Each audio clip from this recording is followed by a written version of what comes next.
भारती शारदा शारदाम्भोज वदना वदनाम्भुजे सर्वदा सर्वदास्माकं सन्निधिं क्रियात् शास्त्राब्धिपारदृश्वानं संगहीनं तपोनिधिं भजे श्रीभारतीतीर्थगुरुं भद्रौगदायकं विद्याविनयसम्पन्नं वीतरागं विवेकिनं वन्दे वेदान्ततत्त्वज्ञं विधुशेखरभारती सदाशिवसमारम्भां शङ्कराचार्यमध्यमाम् अस्मदाचार्यपर्यन्तं वन्दे गुरुपरम्पराम्। ఆస్తిక మహాదేవులకు, శంకర భక్తులకు, శంకర కింకరులకు స్వాగతం, సుస్వాగతం.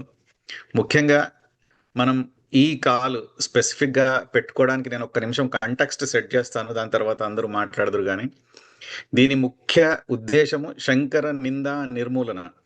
శంకర నిందా నిర్మూలనకు అందరూ కంకణ బద్దులమై పాటుపడదామని మాటిచ్చిన వారందరూ ఇక్కడ ఉన్నారు.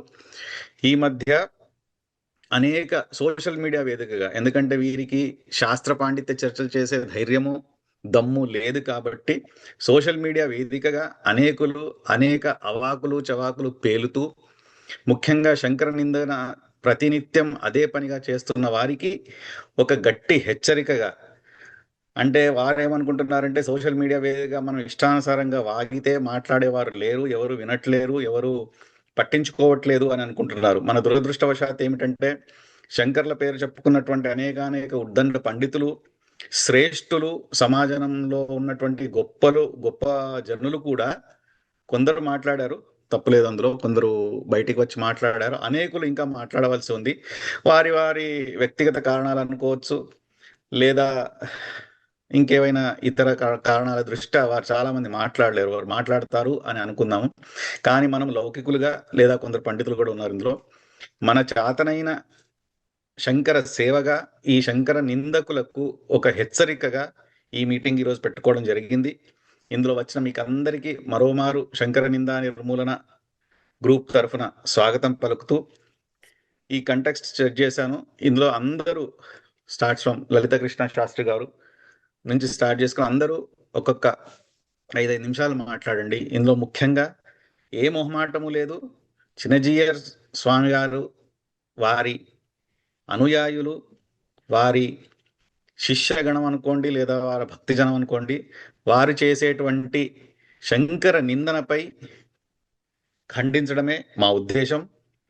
శంకర నిందనకి ఏమాత్రము సహించేది లేదు, అది ఎవరైనా పర్వాలేదు.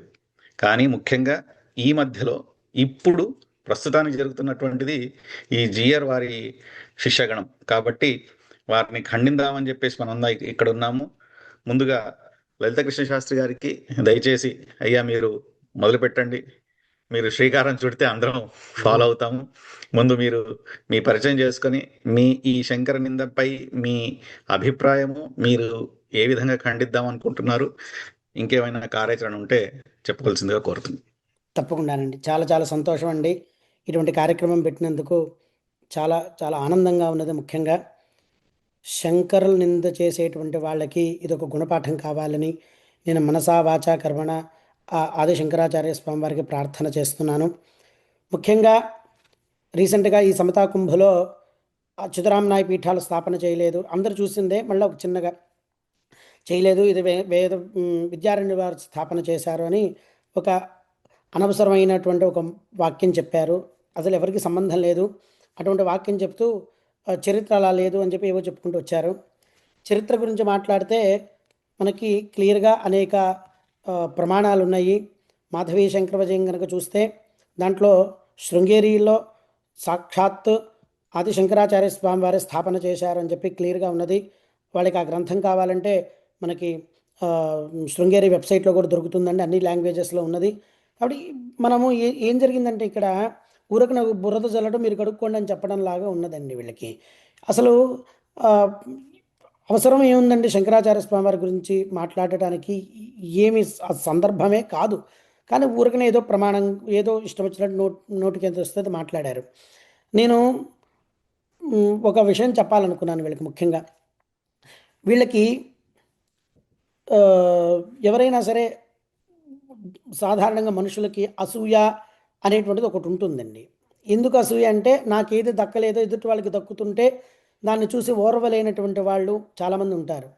ఇప్పుడు మన విధుశేఖర భారతి మహాస్వామి వారు సాక్షాత్ ఆదిశంకరాచార్య స్వామి స్వరూపంగా వారు ఏ విధంగా అయితే ఆసేతు హిమాచల పర్యంతం ఆ, వారు కాలినడకన నడిచి ధర్మస్థాపనం చేశారో ప్రస్తుత కాలంలో అదేవిధంగా వారి యొక్క సంకల్పంలో భాగంగా కావచ్చు, ఏదైనా కావచ్చు, వీరు కూడా ఆ విధంగా ఆసేతు హిమాచల పర్యంతం తిరుగుతూ ధర్మస్థాపనం చేస్తూ ఉన్నారు. అది వాళ్ళు చేయలేక, వాళ్ళకి చేతకాక, ఎదుటి వాళ్ళు చేస్తున్నటువంటి దాన్ని ఓర్చుకోలేక ఈ విధంగా ప్రేలాపనలు చేస్తూ ఉన్నారండి.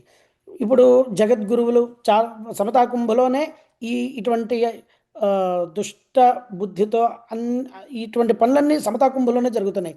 అసలు ఆ సమతా కుంభ పెట్టింది దుర్ముహూర్తంలో పెట్టినట్టున్నారో ఏమిటో అది వేరే విషయము. తర్వాత ఈ సమతా కుంభలోనే ప్రపంచంలో ఒకళ్ళే జగద్గురువులు ఉన్నారు, మిగతా వాళ్ళందరూ కూడా చెప్పుకుంటున్నారని కూడా మాట అన్నారు ఒకనొక సందర్భంలో. జగద్గురువులు అంటే ఏమిటండి? వాళ్ళు జగత్తుకంతకు ఉపయోగపడే పని చేసే వాళ్ళని జగద్గురువులు అంటారు. నేను పామర భాషగా చెప్తున్నాను, ఎందుకంటే అందరికీ అర్థం అవ్వాలనే ఉద్దేశంతో. ఇప్పుడు వారైతే ఎవరినైతే జగద్గురువు అని చెప్పారో ఆ జగద్గురువులు ఓన్లీ తమిళనాడు రీజియన్కి సంబంధించినటువంటి వాళ్ళేనండి. ఇక నేను భాష తీసుకురావట్లేదు, కానీ జగద్గురువులు అనే పదానికి అర్థం చెప్పడానికి నేను తీసుకొస్తున్నాను. వాళ్ళు తమిళనాడులోనే అనేక రకాలుగా పాసురాలను తమిళ భాషలో రాసుకున్నారు. ఈ తమిళ భాష వాళ్ళు నార్త్కి వెళ్తే వాళ్ళకి ఏం అర్థమవుతుందండి? ఆ కాలంలో శంకరులు ఉన్న కాలంలో అంతా కూడా వేద భాష అయినటువంటిది, దైవ భాష అనేటువంటి సంస్కృతంలోనే అంతా ఉండేది. కాబట్టి వారు ఏ గ్రంథ రచన చేసినా వారు కేరళ వాళ్ళ ఉండి కూడా వారి లాంగ్వేజ్లో ఏమి చేయలేదండి.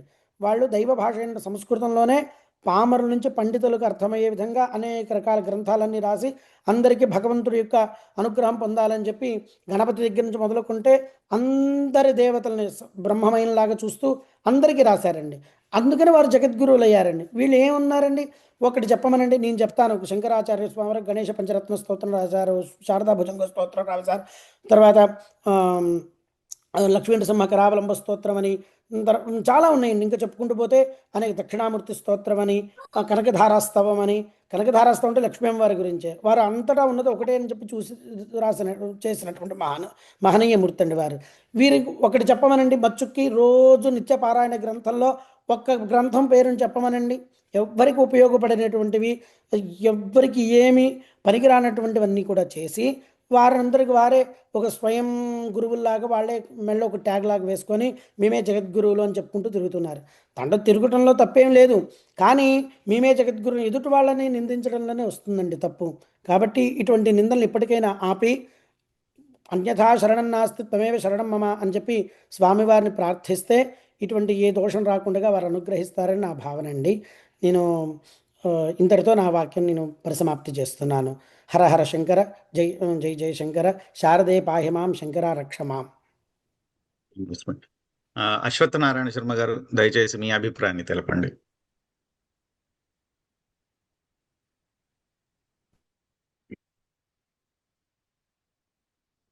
సదాశ్వసమారంభాం శంకరాచార్య మధ్యమాం అస్మదాచార్య పర్యంతాం వందే గురు పరంపరం. సాధారణంగా ఒక నిందా వాక్యాలు ఎప్పుడు మన నోట్లోంచి బయటకు వస్తాయి అని మనం కొంచెం ఆలోచన చేసి చూస్తే, మన నోట్లోంచి వచ్చే ప్రతి వాక్యము అది మంచా చెడా అనే విషయం పక్కకు పెడితే, ఆ వాక్యము మన విజ్ఞతను, అంటే మనలో ఉన్న విజ్ఞానాన్ని చూపెడుతుంది. మనం మాట్లాడే మాటలు ధర్మ విరుద్ధంగా, శాస్త్ర విరుద్ధంగా ఉన్నాయి అంటే మన బుద్ధి ఏంటి అనేది కూడా ఆ వాక్యాలే ప్రకటింపజేస్తాయి. వాటికి ప్రత్యేకంగా మనము కష్టపడి ఏమిటి వీడి ఆలోచన, వీటి బుద్ధి ఏమిటి అని చెప్పాల్సిన అవసరం లేదు. అర్థం బుద్ధ్వా శబ్ద రచన అని అంటారు కదా. అర్థం తెలియకుండా ఎవడు మాట్లాడు ప్రపంచంలో. అట్లా ఒక మాట మాట్లాడుతున్నారు అంటే వారు ఏమి ఆలోచించి మాట్లాడుతున్నారు అని మళ్ళీ వారు క్లారిఫికేషన్ ఇవ్వాల్సినంత అవసరం మళ్ళీ ప్రత్యేకంగా ఉండదు సాధారణంగా. అది ఎవరో పామరులు ఆ మాట మాట్లాడారు అంటే సరే, దానికి ఒక విషయము తర్వాత ఆలోచిద్దాము, వాళ్ళు ఎవరో తెలియకుండా మాట్లాడారు అనుకోవచ్చు. వారికి వారే సరే, ఇప్పుడు వారు సమస్త వైష్ణవానికి వారు ఆధారంగా ఉన్నారా లేదా అనే విషయం పక్కకు పెడితే, ఇప్పుడు ఒక వైష్ణవ పీఠాన్ని పెట్టుకొని సమతా కుంభు అనేటువంటి ఒక వ్యవస్థను ఏర్పాటు చేసుకొని మాట్లాడుతున్నప్పుడు వారిని అనుసరించే వాళ్ళు కూడా చాలా మంది ఉంటారు కాబట్టి చాలా జాగ్రత్తగా ఒళ్ళు దగ్గర పెట్టుకొని ఎవరైనా కానీ ఆ స్థానంలో చాలా జాగ్రత్తగా మాట్లాడాల్సి ఉంటుంది. చాలా చోట్ల ఆదిశంకరుడు 32 సంవత్సరాలే బతికారు. అంతకుముందు ఎప్పుడైతే మొట్టమొదటి ప్రతిష్ఠ చేశారో ఆ రోజున వారు మాట్లాడిన మాటలు. రామానుజుల వారు చాలా కాలం బతికారు, 90 ఏళ్ళు 92 ఏళ్ళు బతికారు. అట్లాగే ఆ శివలింగాన్ని రాముడు పెట్టలే ప్రతిష్ఠ చేయలేదు. ఇట్లా ఏవో పాపం వారు మాట్లాడుతున్న మాటల్లో వారికి అంటే మరి వారికి ఎట్లా చరిత్ర బోధించడం జరిగిందో, మరి వారు ఎటువంటి గ్రంథాలను అధ్యయనం చేశారో, ఇది ఏమవుతుందంటే చివరికి నేను ఏదైనా ఒక అపస్వరం చెప్పాను అనుకోండి, ఎవరి దగ్గర వీడు చదువుకుంది అని గురువు గారిని దూషిస్తారు ముందు. అంటే మన విజ్ఞత, మన బుద్ధిలో ఉన్నటువంటి జ్ఞానము డైరెక్ట్ గా మన అజ్ఞానాన్ని బయటపెట్టడమే కాదు, మన పూర్వీకులైన వాళ్ళని కూడా విమర్శించే స్థాయికి తీసుకెళ్తుంది. అది మొన్న చాలా సుస్పష్టంగా ఎక్కడ చెప్పారు అంటే నాకు కొంచెం సంతోషము అనిపించింది. ఒక మాట వారన్నది, శంకరులు ఎక్కడా కూడా వారు ఇబ్బంది పడలేదు, చాలా సుస్పష్టంగా మహావిష్ణువు గురించి చెప్పారు. రామానుజులే పాపం అక్కడక్కడ వారు ఎక్కడో కొన్ని చోట్ల కాంప్రమైజ్ అయిపోయారు అన్నట్టుగా వారు మాట్లాడారు. మరి ఒక చోట కాంప్రమైజ్ అయిన వ్యక్తి ఎన్ని చోట్ల వారు కాంప్రమైజ్ అయిపోయి ఉంటారో మరి ఏమిటో. మరి వారు స్వయంగా అంత సమతా కుంభు పెట్టి అంత పెద్ద విగ్రహాన్ని పెట్టి స్వయంగా గురువునే అవమానించే స్థాయికి వెళ్ళడం అనేది అది నిజంగా చాలా భయంకరమైన వ్యవహారం. అది చాలా హాస్యాస్పదం. సరే, శంకరులను మహావైష్ణవులు అన్నారు. ఆ వైష్ణవులు అనే పదంలో ఎటువంటి వైష్ణవులు అన్నారో మనకు కావాలి.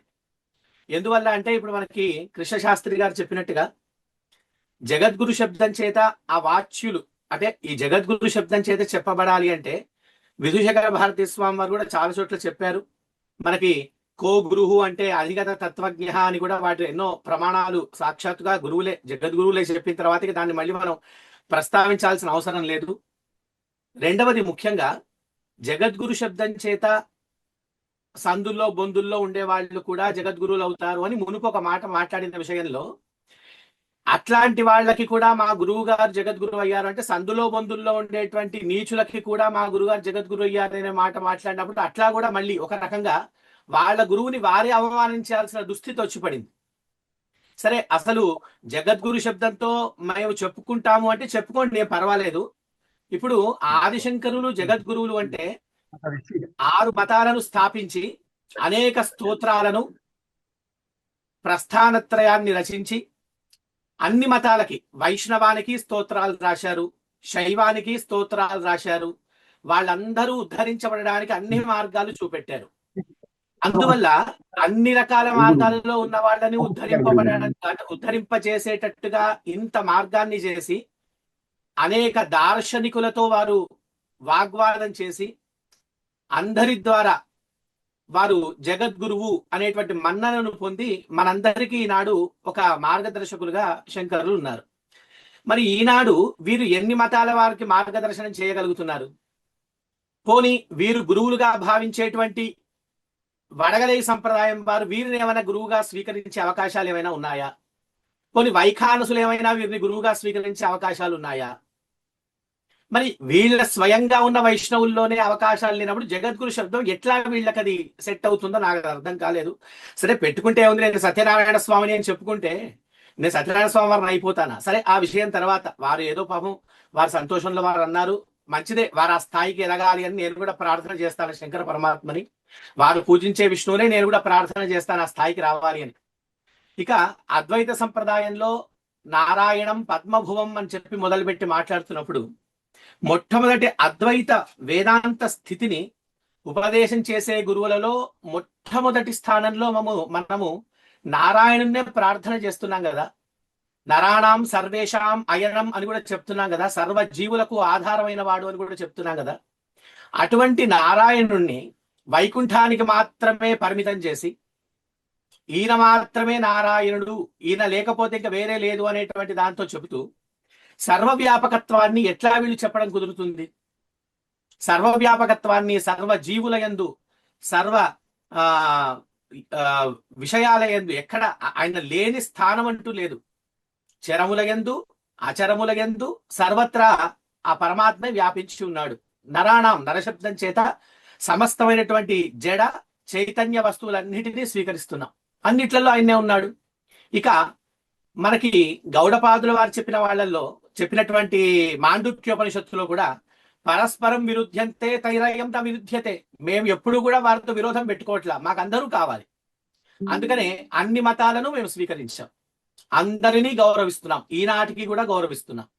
కానీ ధర్మానికి కానీ ధర్మబద్ధమైనటువంటి శాస్త్ర విషయాలను కానీ అడ్డగోలుగా మాట్లాడుతూ ఎటువంటి తలాతోక లేని పరిస్థితులను తీసుకొచ్చి ఇప్పటికే హిందూ సమాజం అనే పేరుతో వైదిక ధర్మం మీద జరిగేటువంటి దాడి ఒకవైపు, హిందువులం అనే పేరుతో వేద ధర్మానికి విరుద్ధంగా మాట్లాడే వాళ్ళు ఒకవైపు, హిందూ ధర్మం అనే పేరుతో అసలు లేని మాటల్ని హిందువుల్లో ఉన్నాయని చెప్పినటువంటి కొంతమంది వేద భాష్యాలను కూడా అడ్డదిడ్డంగా మార్చి రాసిన వాళ్ళు ఒకవైపు, ఇందులోనే ఇన్ని రకాల ముఖాలతో హిందుత్వం నిర్వీర్యమైపోతున్న సందర్భంలో జగద్గురువులు ఆనాడు మొత్తము ఆసేతు శీతరగము తిరిగి ఏ విధంగానైతే పూర్తిగా అద్వైత సంప్రదాయం ద్వారా భారతావనిని ఒక కట్టగట్టారో, నేడు విధుశేఖర భారతీ స్వామి వారు తిరిగినటువంటి ఆ పాదయాత్ర చూస్తే నాకు కంటి ముందు అదే కనిపించింది.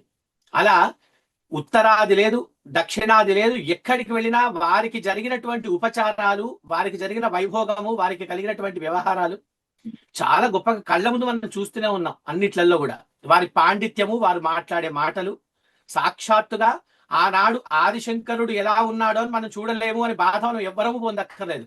నేడు మన కళ్ళ ముందు కనిపిస్తున్నటువంటి ఆ భారతీ తీర్థుల వారు విధుశేఖర భారతీ స్వామి వారిని మనం కళ్ళతో దర్శిస్తున్నాము అంటే ఆ ఆదిశంకరుణ్ణి మనం దర్శిస్తున్నాం. అలాంటి వారు నోట్లో నుంచి ఇంత గొప్ప మాటలు చెప్పుతూ ఎవరిని వారు ఎక్కడ ఉపదేశం చేసినా, ఎక్కడ మాట్లాడినా వేరే మతానికి సంబంధించిన వాళ్లను ఎక్కడ అగౌరవపరిచి ఒక్క మాట మాట్లాడలేదు. ఎందుకంటే తైరయం న విరుద్ధతే, వారితో మాకు ఎటువంటి విరుద్ధం లేదు, విరోధము లేదు, గొడవలు లేవు, సంతోషంగా ఉన్నాం మేము. అలాంటి అద్వైత మతాచార్యులైనటువంటి ఆదిశంకరుడు శంకర సాక్షాత్ అని చెప్పినటువంటి ఆ శంకరుణ్ణి అనరాని మాటలతో అసలు మఠాలు పెట్టలేదు. సరే, తర్వాత పాపం ఎవరో సచ్చిదానందేంద్ర సరస్వతి వారు పుస్తకం రాశారు అని చెప్పి కొంతమంది పాపం వీడియోలు చాలాగా చలామణి చేశారు.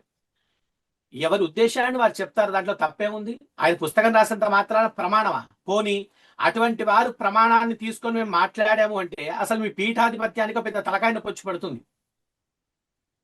కొంతమంది అయితే ఆ రియల్ ఎస్టేట్ వ్యవస్థ అన్నారు. రియల్ ఎస్టేట్ వ్యవస్థని నువ్వు మాట్లాడినట్టయితే 76 పీఠాలు పెట్టి నువ్వెంత రియల్ ఎస్టేట్ ఏజెంట్ అవ్వాలి?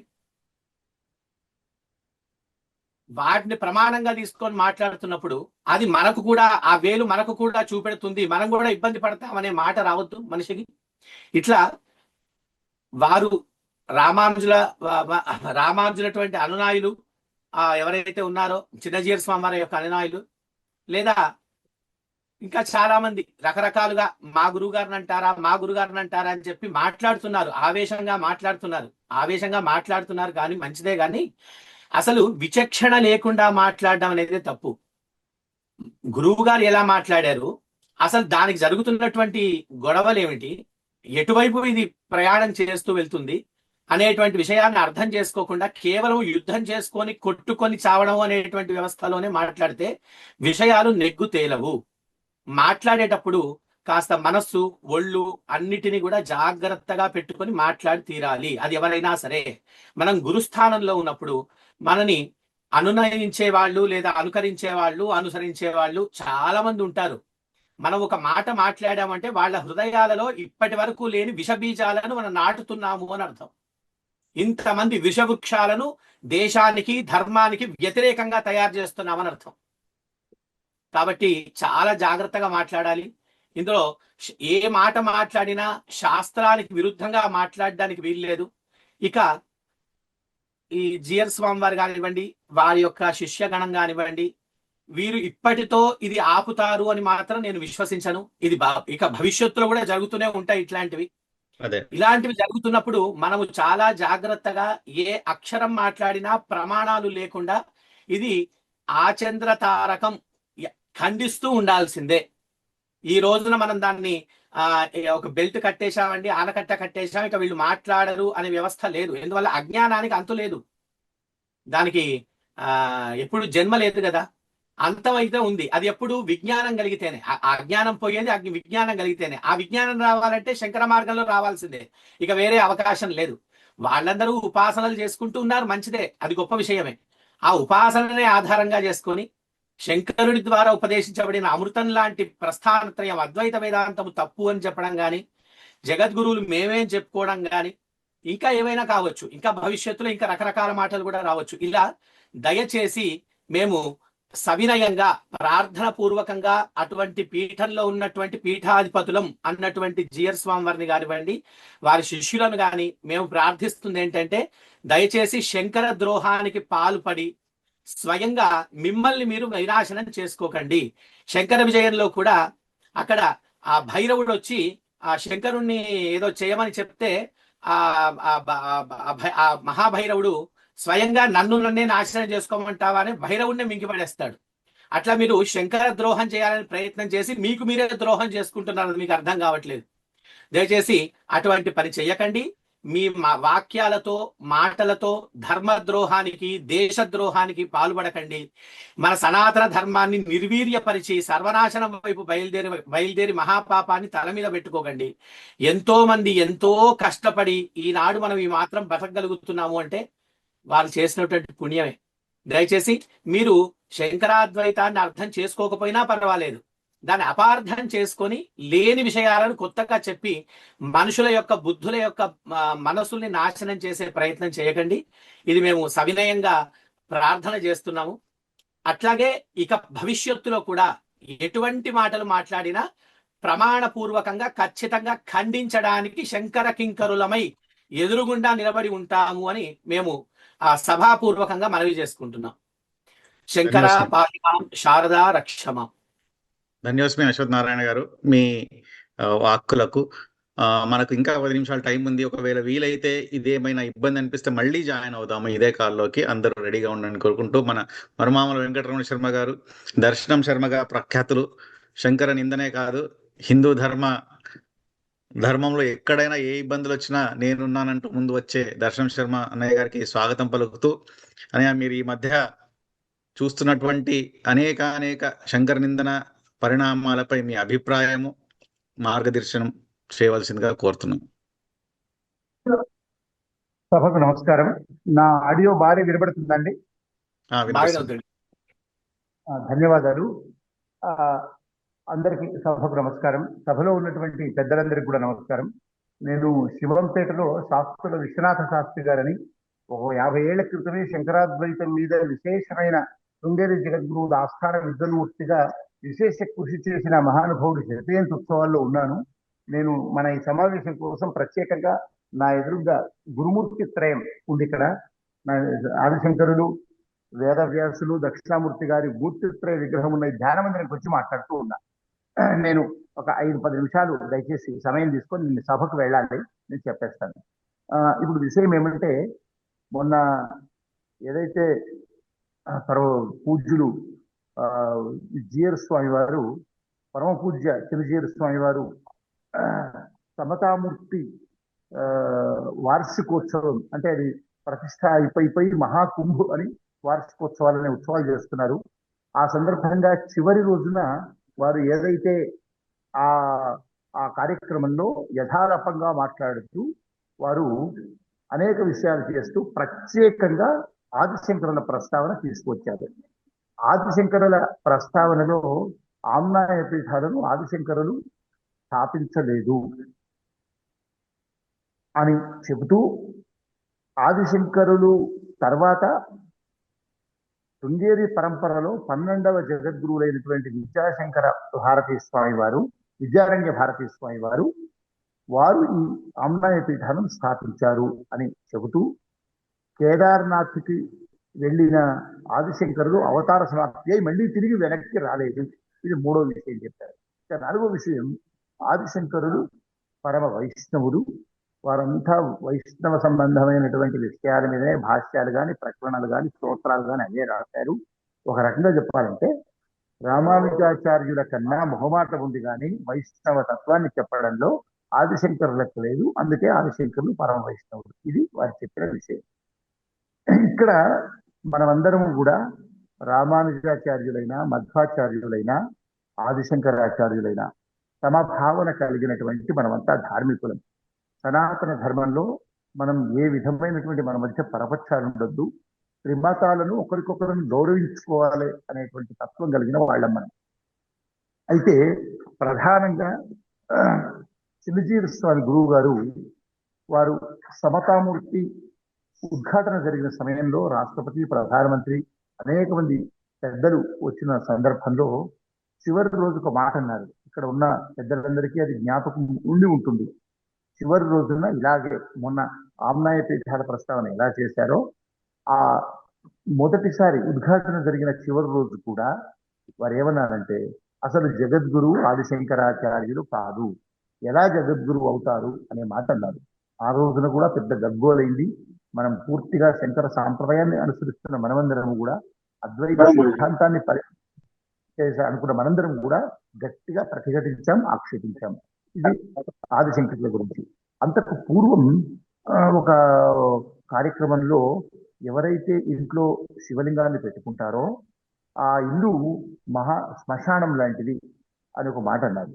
ఇంకా చాలా సార్లు వినాయకుడు మీద బొద్దింక వాడుతున్నప్పుడు బొద్దింకనే పక్కకు తిప్పుకోలేని వినాయకుడు మనల్ని రక్షిస్తాడు అంటూ వినాయకుడిని విమర్శించడం, ఇట్లా చాలా చాలా చేశారు. అంటే ఎందుకు చెప్తున్నానంటే, ఈ మాటల ప్రస్థానం అంటే స్వామివారు విశిష్టాద్వైతానికి సంబంధించిన వారు. వారి తర్వాత పెద్దజీయం గారి కన్నా ముందు పరంపర ఉందా లేదా నాకు తెలియదు, నాకంత జ్ఞానం లేదు. వారు ఏ పరంపరకు చెందిన వారు కూడా నాకు తెలియదు. మొత్తానికైతే పెద్దజీయం గారు నేను స్వయంగా చూశాను. ఇప్పుడు చిన్నజీవ స్వామి గారు, వీరు కూడా పూర్వాశ్రమంలో వారి మనవడో బంధుత్వం అని అంటారు. మొత్తం జ్ఞాతులు వీళ్ళిద్దరు. అలాంటి చిన్నజీవ స్వామి వారు సమాజంలో సనాతన ధర్మాన్ని పరిరక్షణ చేయడంలో కానీ, హిందూ సమాజంలో అనేక మందిలో ధార్మికతను పెంపొందించడం చేస్తున్నారు. వారి వరకు వారు ఒక యతీశ్వరులుగా గొప్పనైన కృషి చేస్తున్నారు అనే భావన మనందరిలో ఉంది. మనందరం కూడా అదే భావనతో ఉన్నాము. అలాంటి తరుణంలో ఉద్దేశపూర్వకంగా వారు ఆదిశంకరుల ప్రస్తావన చేస్తూ, ఒకసారి జగద్గురువే కాదు ఆదిశంకరాచార్యులు అంటారు. ఇప్పుడు ఆయన జగద్గురు అంటూనే జగద్గురువు కాదు ఆదిశంకరాచార్యులు అన్న స్వామివారు అదే మహాకుంభ్ అని ఈ సమతామూర్తి వార్షికోత్సవంలో వారు ఆమ్నాయ పీఠాలు స్థాపించలేదు, వారు కైలాసానికి వెళ్ళి మళ్ళీ అటే వెళ్ళిపోయారు, మళ్ళీ రాలేదు, అసలు ఆమ్నాయ పీఠాలు స్థాపించి విద్యారణ్యులు, ఇలా చరిత్రను వక్రీకరించే ఏదైతే శంకర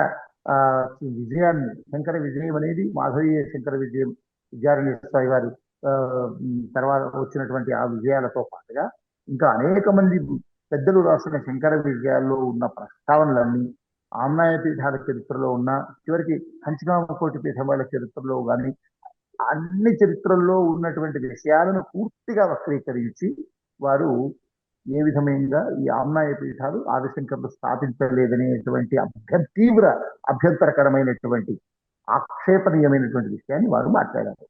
అంటే ఊరికే ఏదో మాటల్లో దొర్లి అనేటట్టుగా కాల, వారు ఉద్దేశపూర్వకంగా మాట్లాడారు. ఉద్దేశపూర్వకంగా మాట్లాడారు అంటే ఏదో ఒక విధంగా శంకరులను తగ్గించాలి, శంకరుల ప్రాభవాన్ని మెల్లమెల్లగా తీసేయాలి, లేదా శంకర్లను మన వైష్ణవంలో కలుపుకొని ఆమ్నాయ పీఠాలంతా కూడా ఆమ్నాయ పీఠాల స్థాపన కాలేదు తర్వాత చేశారు అని ఒక వేరే రకమైనటువంటి కథనాన్ని సమాజంలోకి జొప్పించాలి. వారి ఉద్దేశం ఏదుందో మొత్తానికి మన అనుమానాలు అయితే అలా చేయడానికి మొత్తానికి శంకరులకు వ్యతిరేకంగా లేదు మాట్లాడుతున్నటువంటి వ్యవహారం. ఈ సందర్భంగా మనం అంటే మన యొక్క వ్యూహం ప్రధానంగా నేను ఆ మాట్లాడిన రెండవ రోజు శృంగేరిలో ఉన్న జగద్గురు శంకరాచార్య శ్రీ శ్రీ విశేఖర భారతి సన్నిధానం వారికి వీడియో నేను చూపించిన వాడిని. నేను వారి అనుమతితోనే నేను అక్కడున్న శంకరగిరి రాత్రి విగ్రహం ఉన్నటువంటి ఆదిశంకరాచార్యుల ముందరనే ఒక వీడియో చేశాను. తర్వాత స్వామివారంతో ఇక్కడికి రాగా మరుసటి రోజే శంకర విజయం అనే ఒక సభను కూడా ఏర్పాటు చేశాము. చాలా మంది పెద్దలందరితో, కళాక రఘునాథ్ శర్మ గారు ఇంకా చాలా మంది పెద్దలతో ఆ రోజు మాట్లాడి మన ప్రకటన తెలియజేశాం. తర్వాత వాళ్ళు ఎదురుదాడికి దిగుతున్నా కూడా దానికి సమాధానం ఇస్తాం కూడా.